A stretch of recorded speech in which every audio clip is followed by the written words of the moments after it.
Buenas noches, Dante. Muchísimas gracias. Es un placer tenerte en esta entrevista. Gracias por aceptar la invitación. En este caso, Dante Urbina es un economista por la Universidad Nacional Mayor de San Marcos. Es máster en Economía por la Universidad Complutense de Madrid. Se desempeña actualmente como docente en la Universidad de Lima. Fue seleccionado entre los mejores jóvenes investigadores del mundo para asistir a la sexta reunión de premios Nobel de Economía en Lindau, Alemania. Ha dado conferencias en Perú, España, México, Argentina y Alemania, y tiene publicaciones en revistas académicas de Perú, India, Ucrania y los Estados Unidos. También gestiona un canal de YouTube que supera los 800.000 visitas. Se ha venido especializando en el área de la economía y la corrupción, siendo que ha dado conferencias al respecto en el Colegio de Economistas y en la Universidad Nacional Agraria La Molina. Asimismo, ha publicado artículos académicos. En este caso tenemos el artículo del 2018, Adaptarse para no morir, las modalidades de la corrupción frente a los mecanismos anticorrupción, y el artículo que ha publicado actualmente en el 2020, Las consecuencias de una mano ladrona, 5 formas selectas en que la corrupción afecta a la economía. Muy bien, Dante, muchísimas gracias por aceptar esta invitación y estar con nosotros en esta entrevista.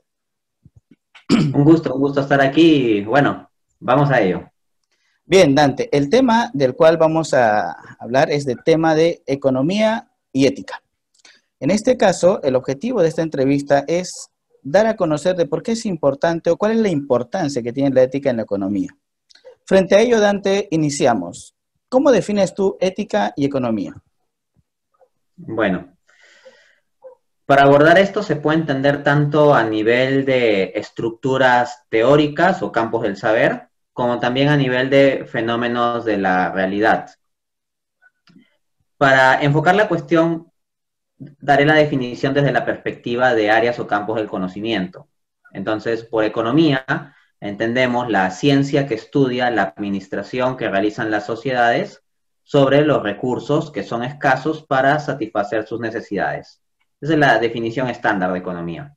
En cuanto a la ética, tendríamos que se constituye como una rama de la filosofía que aborda la cuestión de los valores y tendría en términos orientativos el bien, ¿no? La idea es buscar el bien moral, haciendo distinciones entre el bien y el mal, problemas éticos, cuestiones de cómo se forman los valores, se aplican, se construyen, y competencias de distintos sistemas para justificar esto.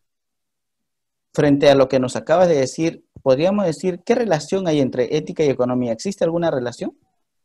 Por supuesto.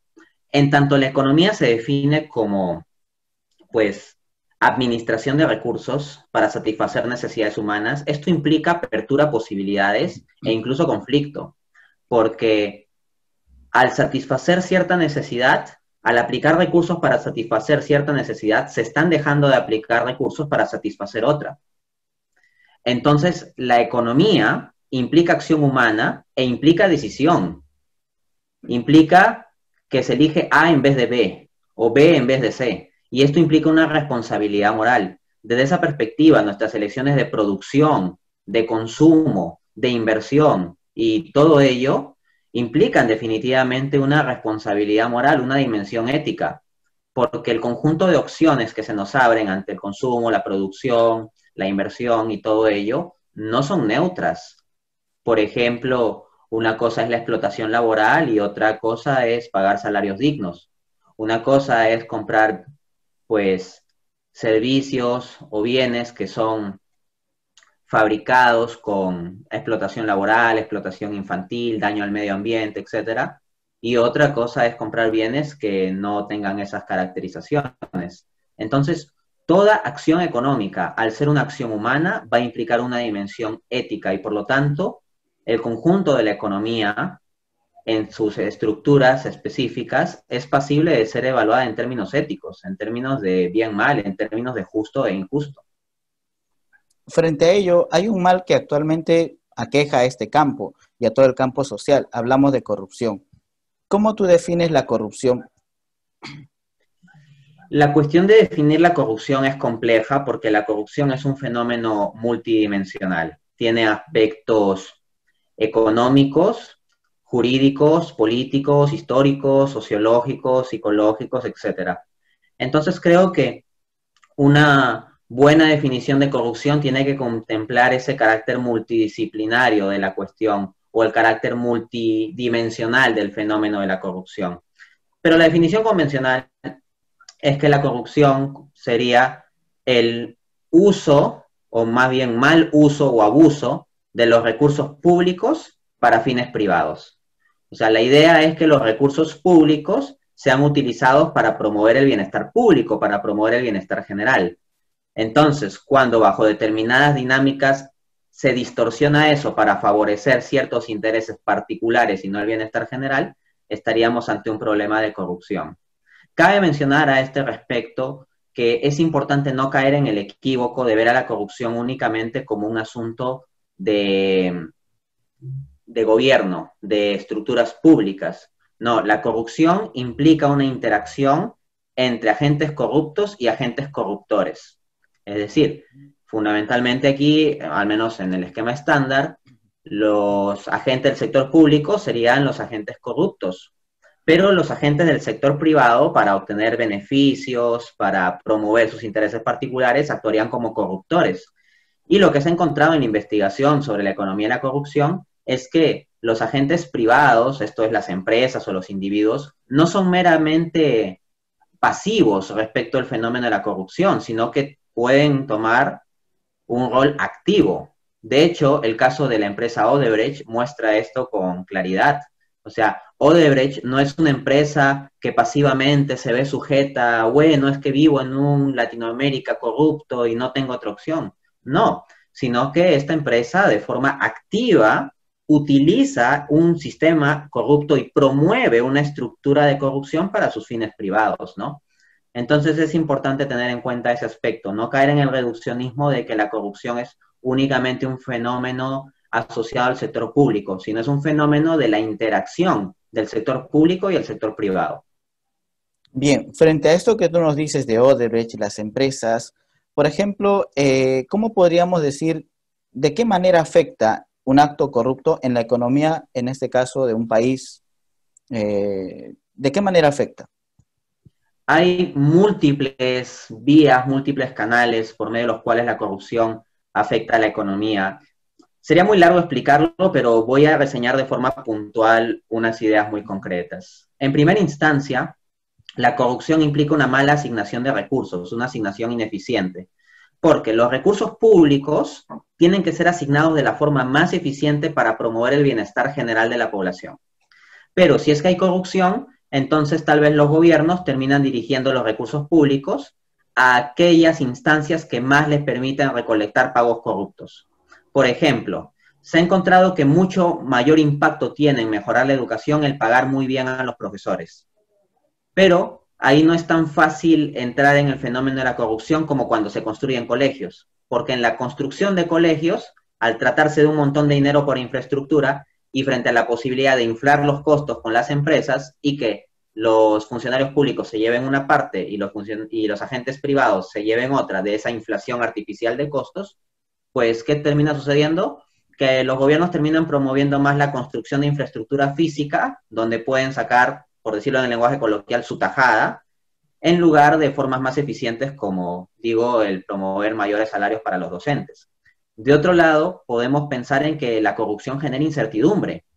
O sea, en la medida en que por medio de la corrupción uno puede saltarse las estructuras legales, entonces ya no hay estabilidad jurídica, ya no se compite en igualdad de condiciones.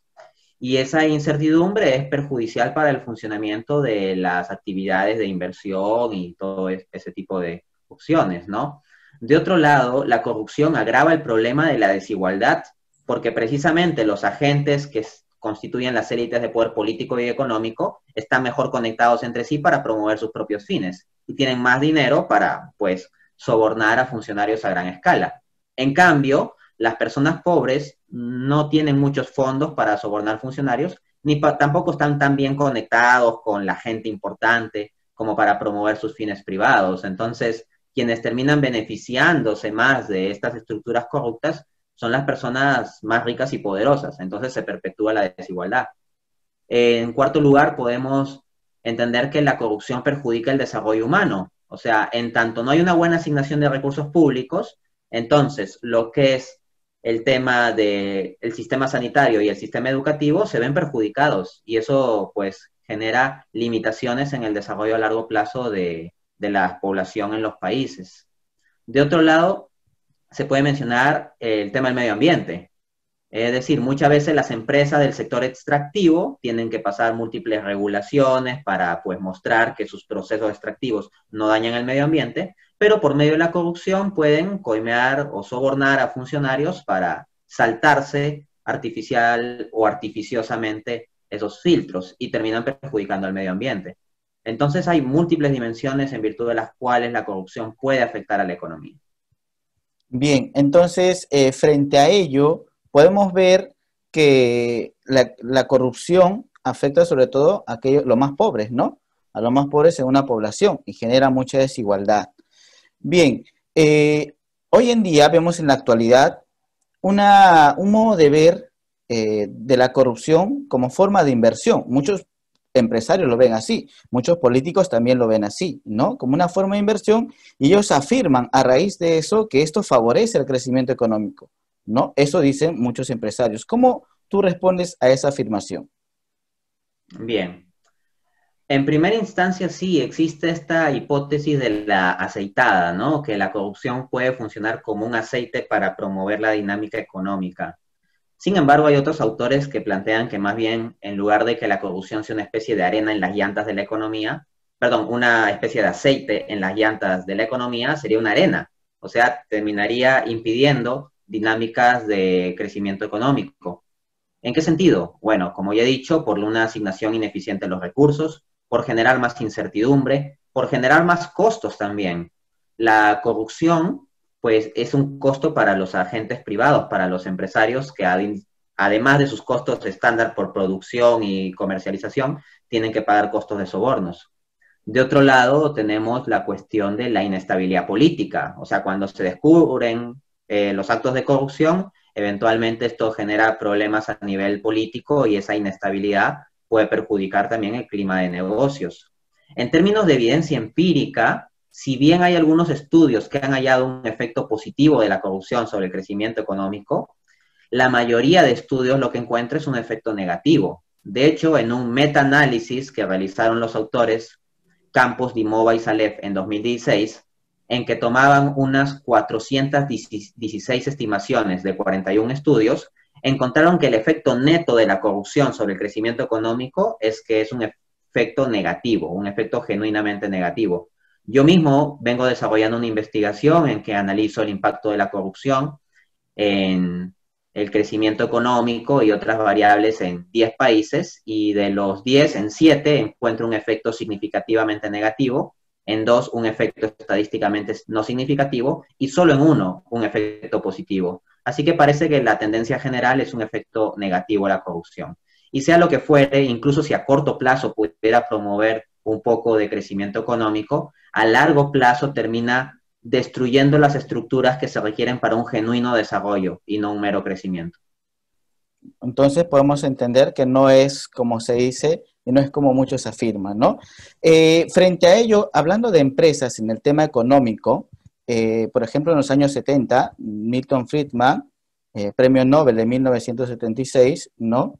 Él afirma justo en relación a la responsabilidad de las empresas, ¿no? Él dice que la responsabilidad de las empresas es aumentar el valor de los accionistas y no hay otra tarea, ¿no?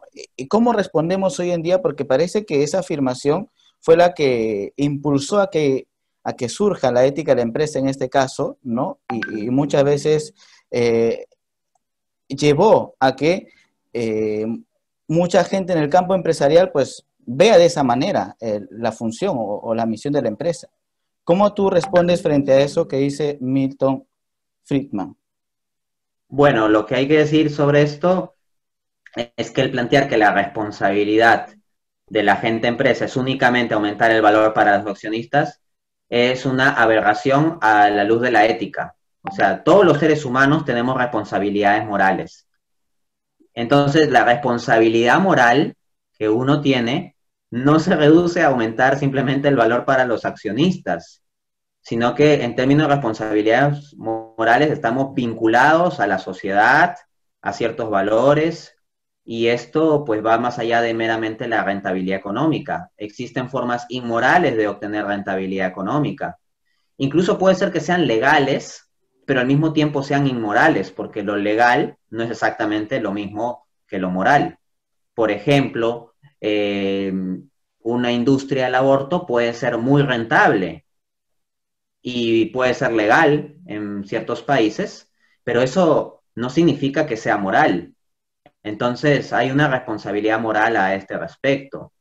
Adicionalmente, hay que considerar que las acciones individuales tienen efectos públicos, tienen efectos sociales. Desde esa perspectiva, ha de reflexionarse sobre la llamada responsabilidad social de las empresas. No se trata simplemente de generar valor para los accionistas, sino generar valor para la sociedad. Claro, y ahí surge también la responsabilidad social de las empresas, ¿no? Bien, a manera de conclusión, una vez que ya hemos visto el tema de la ética, la economía, el tema de la corrupción, en este caso en el campo económico, en el campo del gobierno, cómo afecta a una parte de la población, genera desigualdad, como bien dijiste, ¿cuál crees que sería el panorama si nosotros llevásemos una vida más ética en el campo económico? Gran parte de los problemas económicos que hemos tenido no se darían o tendrían impactos mucho menores. Por ejemplo, en la crisis financiera de 2008, lo que se encontró es que detrás de la formación de esas burbujas financieras hubo todo un conjunto de fraudes en los que se coludieron el sector público y el sector privado de forma activa. Por ejemplo, el tema de los activos tóxicos. O sea, eran un conjunto de activos que estaban amañados para dar a una alta rentabilidad, pero que eran demasiado riesgosos. Pero precisamente por la falta de ética de los agentes económicos, se hacían tratos corruptos con las propias agencias calificadoras de riesgo para que digan que activos financieros muy riesgosos eran poco riesgosos. Entonces se engañó masivamente a la gente y los efectos de la crisis financiera han sido muy grandes. Por ejemplo, yo hace un tiempo daba en España una conferencia sobre los efectos de la crisis financiera en África. Y vamos, o sea, los africanos no se han beneficiado de la especulación financiera previo a la crisis de 2008, pero cuando estalló esa burbuja les afectó a ellos. Entonces, en un mundo más ético, ese tipo de cosas así nomás no se darían. Al mismo tiempo, en un mundo en que haya más ética en la economía, la asignación de recursos públicos sería mucho más eficiente para promover el desarrollo económico, especialmente de las naciones más pobres y de las personas más vulnerables. Y eso generaría que muchos de los países que hoy en día vemos en situaciones de subdesarrollo, más bien tengan niveles de vida más adecuados. Entonces, esas son algunas dimensiones sobre las que podemos reflexionar, ¿no? Las ramificaciones que puede tener la acción ética en la economía son mucho más grandes, pero creo que aquí ya a una escala global en términos del sistema financiero y de la situación de los países subdesarrollados, creo que se muestra que los cambios serían importantes si es que tuviésemos más en cuenta la noción de bien, la noción de valores morales en nuestro actuar económico.